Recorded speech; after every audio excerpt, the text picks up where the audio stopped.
So when I was 2 years old, I was diagnosed with a very rare form of cancer called a neurosarcoma. Sarcomas are very unpredictable, they're a very aggressive type of cancer, and unfortunately chemotherapy doesn't work on it and they haven't found a cure. So usually with sarcomas, the treatment is either drastic surgery or death. Obviously my parents didn't want to take the option of death, so they chose to have my leg amputated to save my life. Before I had my leg amputated though, I went through a year of chemotherapy. Apparently I was diagnosed with a small bump behind my right knee, and my mum thought that it was a spider bite and went to get it checked out, and then found out that it was actually cancer. And there were a few errors in the way that they removed the tumour in terms of they didn't know which direction that it was growing in. So, you know, there are a few key areas where I guess a few mistakes were made, and I always question if those mistakes were fixed, if I would still have two legs or not. But to be honest, I don't really care if I have two legs, because I wouldn't be where I am today if I did. Fortunately, my parents made the decision to enrol me into swimming lessons to aid my rehabilitation and back into a normal lifestyle, and that's how I got into swimming. So it's kind of something great that's come from a tragedy, which I think is pretty cool.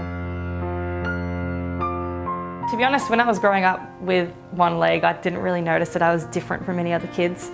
My parents told me that I was just a normal kid, and I had a twin sister who treated me exactly the same. You know, she took me under her arm at school and I guess showed me the ropes of how to do everything properly. And I learned to adapt to everything. You know, I still played on the monkey bars, I still went down slides and everything. I did everything a normal kid did. And I didn't notice that, you know, some kids were staring, and, you know, some kids were pointing me out to their friends and saying, "What's wrong with that girl over there?" So growing up with one leg was a normal lifestyle for me. You know, I had obviously the odd problems every now and then. My leg fell off once at school and it snapped in half once, and that got me out of an assignment, which was cool. I misplaced my leg at school once, which you think is hard to do, but for a 5-year-old it's quite easy to do, and then my teacher had to go and find it for me. So, I was sitting on the oval, and I had one of my friends ask me, "Oh, how does your leg come off, you know, how do you wear it?" And he was very interested about the mechanics of it. So I took it off, and I ended up going to play on the playground for a little bit, and then when I came back it wasn't there anymore. And I was thinking, who would hide a prosthetic leg? Like, that's low. And I had to get my sister to, you know, take me back to my classroom, and my teacher's gone, "Ellie, where's your leg gone?" And I've gone, "I don't know, miss. You're gonna have to find it for me." You know, like when you're sick at school and your teacher sends you to go and see the nurse? Whenever my leg broke at school, I had to go and see the school mechanic. He was like...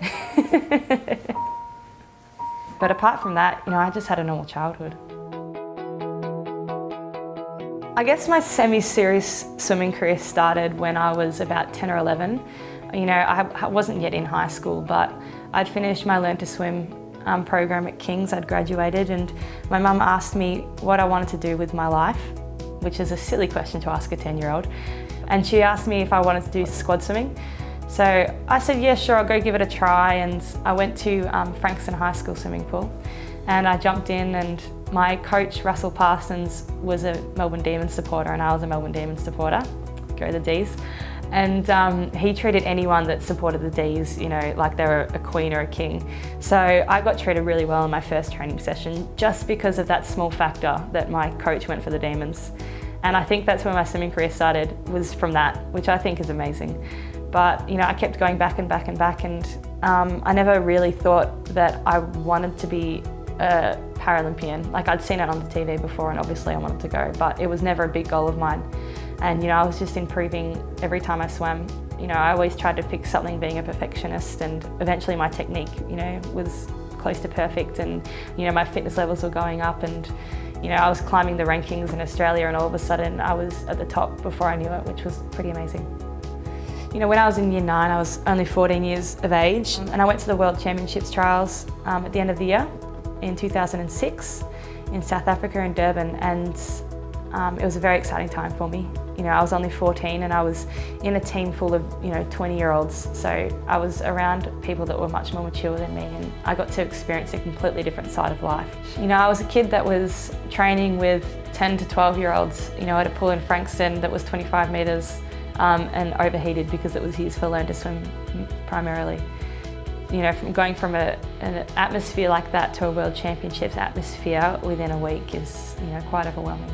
And I went over there and won a silver medal, which was very exciting. And that's kind of when Swimming Australia thought that I could have some potential and really started putting some work into me. But when I came home, you know, I'd been on such a high for so long that I came home and I didn't know what to do with myself. I didn't, know where to put all my energy into because I was having a break from swimming. And that's when, things started turning really bad. I stopped turning up to school. I started talking back to my teachers. I stopped turning up to training. My mum thought that I was on drugs, which I wasn't, but she thought I was because I was, acting so, I guess, irrationally, and, I was pretty much uncontrollable for a good 2 years of my life there. The transition from primary school to high school really wasn't that different to what I was used to. I knew that someone was going to have a go at me for having one leg. I just knew it was bound to happen eventually, and it actually happened on the first day. A kid called Zach came up to me and said, "Oh, pirate, what are you doing? Hey, what are you doing?" And I'm like, that's not that offensive, but that's not on.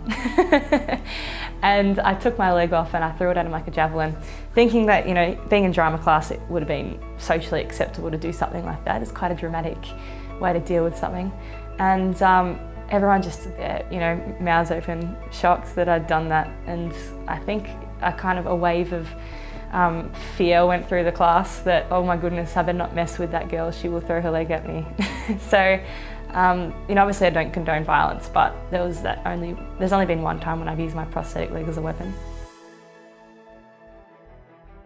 When I was 12 years old, I thought I had a very normal lifestyle. I thought that, having protein shakes after training, having ice baths and physio and massage and everything like that was the normal lifestyle for a 12-year-old. And it wasn't until I moved to the Australian Institute of Sport when I was 19 or 18.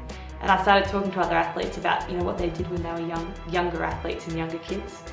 And, they didn't start taking all their proteins and recovery methods and everything until they were about 17 or 18. So I think from a very young age, my parents were setting me up to be an elite athlete, and I didn't even realise it at the time until I was 18 that was happening.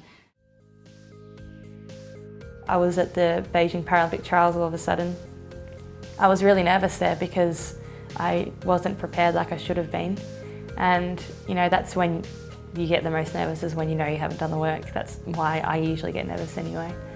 I still managed to make the team somehow for the Beijing Paralympic Games, and I was the youngest swimmer on the team. And I went to the Games a couple of months later after a lot of training. I really buckled down after that and really applied myself. Went to the Games, it was very overwhelming. I have this one memory of Beijing. It was right before I won my silver medal, which was my very first medal that I'd won at the Games, and I was sitting in the call room and I was really nervous, obviously. And I have a really unstable knee, and if I have any material gather behind my knee, it will usually dislocate. And back then, we wore this racing bathers that went all the way down to the ankles. And I put my leg up on the chair, and all this material gathered behind my knee and dislocated my knee right before I was going to walk out for my race. And I was thinking, oh my goodness, I've just dislocated my knee and I'm about to swim 100 metres butterfly. That's not a good thing at all. But I actually found it very interesting that when you're competing at an event like that, you have so much adrenaline running through you that you don't feel anything anyway, so it didn't affect me. It's not the knee that dislocates, sorry, it's the kneecap. When you walk out into the competition area, you have to walk through the warm-up area to get there. And I watched the TV as I was walking through it, and I saw Matt Cowdery had just won his race. And I was thinking, oh wow, Matt's just won his race, that's really exciting. I'm very proud of him, go Australia. And then I'm thinking, uh-oh, if Matt Cowdery's just won his race, it means that my race is up next. And I'm thinking, this isn't good, I'm not even in the call room. And you're meant to be in the call room half an hour before your race starts, so I'm thinking I'm stuffed. So I quickly ran, or hopped, or whatever, I was on crutches. I crutched my way to the call room, and right when I walked in, I burst through the doors and I was saying, Ellie Cole for Australia, I'm here for my race, it's up next, it's up next. And right when I walked in, I saw, the last swimmer of my race walking out onto the pool deck, and I'm thinking, oh my goodness, I've just, missed my race. And the lady was on a little microphone, and she said, I'll be with you in a second.